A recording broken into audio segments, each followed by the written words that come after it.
સમાજમાં મોટા ભાગનો યુવા વર્ગ કે જે હવે સમજી ગયો હશે કે પરીક્ષા સ્પર્ધાત્મક પરીક્ષા આપવી એટલી બધી સહેલી વાત નથી।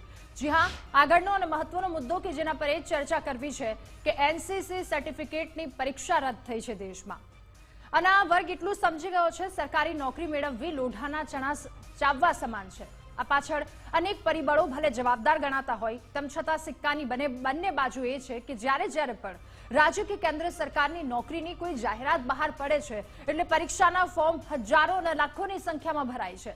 પરીક્ષા આપી નોકરી મેળવવા સપના જોઈ રહ્યા હોય ત્યાં અચાનક જ આ સ્વપ્ન તૂટી જાય, કારણ કે એવી ખબર પડે કે જે પદ માટે તેઓ પરીક્ષા આપવાના હતા એ પેપર તો ફૂટી ગયું, અને રાજ્યમાં ફરી એકવાર આ પ્રકારની ઘટના દેશમાં ઘટી છે। પેપર ફૂટી ગયું છે એનસીસીનું। રાજ્યમાં ફરી એકવાર પેપર લીકની ઘટના બની હોવાનો દાવો કરવામાં આવ્યો છે। ભાવનગરમાં એનસીસી સર્ટિફિકેટનું પેપર લીક થયાનો દાવો કરવામાં આવ્યો।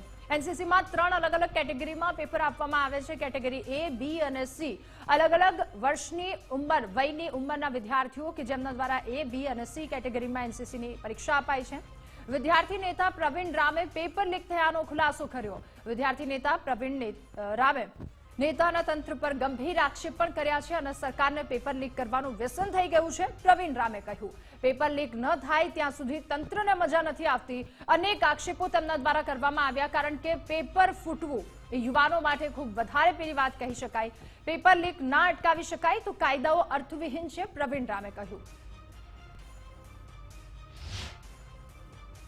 તાજેતરમાં સોશિયલ મીડિયાના માધ્યમથી જાણવા મળ્યું છે કે ભાવનગર ખાતે એનસીસી સી સર્ટિફિકેટનું પેપર લીક થયું છે, અને આ પેપર લીકની ઘટનાના કારણે પરીક્ષાને મોકૂફ રાખવામાં આવી છે। ગુજરાતની આ ભાજપ સરકારમાં વારંવાર જે પેપરો લીક થઈ રહ્યા છે એ ઘટનાને જોતા એવું લાગે છે કે આ ભાજપની સરકારને પેપર લીકનું વ્યસન થઈ ગયું હોય એવું લાગે છે, કારણ કે કોઈ વ્યસની માણસને વ્યસન છોડવા માટે આગેવાનો વડીલો ગમે એટલું કહે પણ એ વ્યસન મૂકી ન શકે, એમાં ભાજપની સરકારને ગુજરાતના યુવાનો, વડીલો, સમાજો ગમે તેટલું કહે, ગમે તેટલી ટકોર કરે પણ એ આ પેપર લીકના વ્યસનને મૂકી ન શકતી હોય એવું લાગી રહ્યું છે। અને લઈને યુવાનો રોષે ભરાયા છે। રાજ્યમાં પેપર લીકની ઘટના વારંવાર ઘટે। વર્ષ 2014 કે ચીફ ઓફિસરનું પેપર ફૂટ્યું હતું।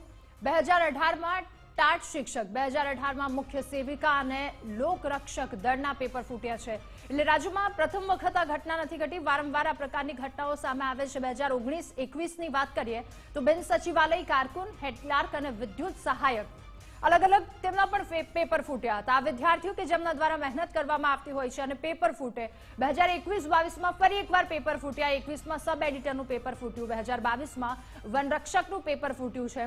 એટલે કે 2023ની જો વાત કરીએ તો જુનિયર ક્લાર્ક, અને 2024માં આ પ્રથમ વખત વર્ષની શરૂઆત થઈ અને એનસીસીનું પેપર ફૂટી ગયું છે। 2018થી અલગ અલગ વર્ષના આંકડા, 2014થી અલગ અલગ વર્ષના આંકડા। 2014માં ચીફ ઓફિસરનું પેપર તૂટ્યું, 2015માં તલાટીનું, 2016માં જિલ્લા પંચાયત તલાટીનું પેપર ફૂટ્યું। આ 2018ની વાત કરીએ તો 2018માં 3 વખત ટાટ શિક્ષક, મુખ્ય સેવિકા અને લોકરક્ષક દળ ત્રણેના અલગ અલગ પેપર ફૂટ્યા છે, અને એ પણ 2018માં 3 વાર ઘટના સામે આવી। 2019ની વાત કરીએ તો બિન સચિવાલય કારકુનનું પેપર ફૂટ્યું, 2021માં હેડ ક્લાર્કનું પેપર ફૂટ્યું, અને 2021માં ફરી એકવાર પેપર ફૂટ્યું એ હતું વિદ્યુત સહાયકનું। 2021માં ત્રીજી વખત સબ એડિટરનું પણ પેપર ફૂટ્યું, 2022માં વનરક્ષકનું પેપર ફૂટ્યું। એટલે સૌથી હાઈએસ્ટ 2021 અને 2018નો આંકડો છે। 2023માં જુનિયર ક્લાર્ક અને 2024માં એનસીસીનું પેપર ફૂટ્યું છે। એટલે કે વર્ષમાં એક પેપર ફૂટવું એ યોગ્ય છે, આવશ્યક છે તેવું આંકડાઓ બતાવી રહ્યા છે।